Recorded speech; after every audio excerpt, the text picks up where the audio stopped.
Comrade శావలం సాయిలన్న అమరుడై నేటికి 31 సంవత్సరాలు కావస్తుంది.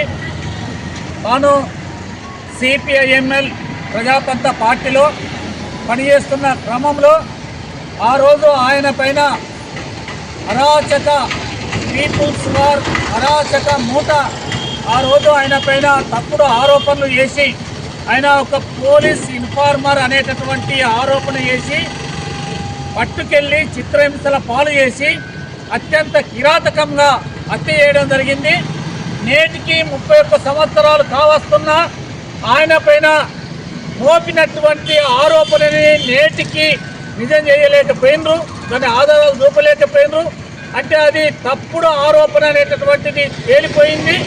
కామ్రేడ్ శావలం సాయిలన్న ఆ రోజు రైతు కూలీ సంఘంలో, అదేవిధంగా సిపిఐఎంఎల్ ప్రజాతంత్ర పార్టీలో బోధన్ డివిజన్ నాయకుడిగా, జిల్లా రైతు సంఘ నాయకుడిగా పనిచేసినటువంటి నాయకుడు.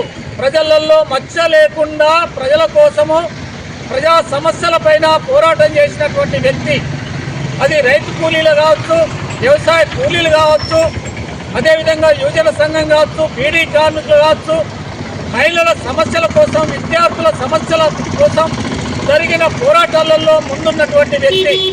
ముఖ్యంగా నిజాం సాగర్ నీటి కోసం, మల్లేపాడు శివారు భూముల కోసం, అదేవిధంగా ఈ ఎన్ఎస్ఎఫ్ ఫ్యాక్టరీ భూముల్ని పేదలకు పంచాలని చెప్పి జరిగినటువంటి పోరాటంలో ఆయన క్రియాశీలకంగా పాటించినటువంటి పిలుపులలో ముందుండి పనిచేసినటువంటి వ్యక్తి.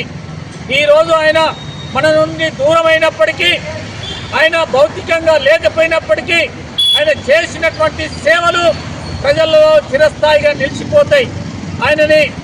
ఆయనని స్మరించడము అంటే, ఆయనని ఈరోజు మనం యాద్ చేసుకోవడం అంటే, ఆయన చేసినటువంటి పనులు ఏవైతే ఉన్నాయో ప్రజల కోసం ఆయన వేసినటువంటి బాట ఏదైతే ఉందో అదే బాటలో మనం ముందు పోవాలని చెప్పి, అదే మనము నిజమైనటువంటి నివాళులు అని చెప్పి, అంటే ఈరోజు మనం ప్రజా సంఘాలని నిర్మాణం చేసి ప్రజల్ని ఐక్యపరిచి పీడిత పేదలందరినీ కూడా ఒక తాటిపైకి తీసుకొచ్చి పోరాటాన్ని ముందుకు తీసుకుపోవడమే ఆయనకు నిజమైన నివాళులు అని చెప్పి ఆ బాటలో ముందుకు నడవాలని చెప్పి నేను కోరుతున్నాను.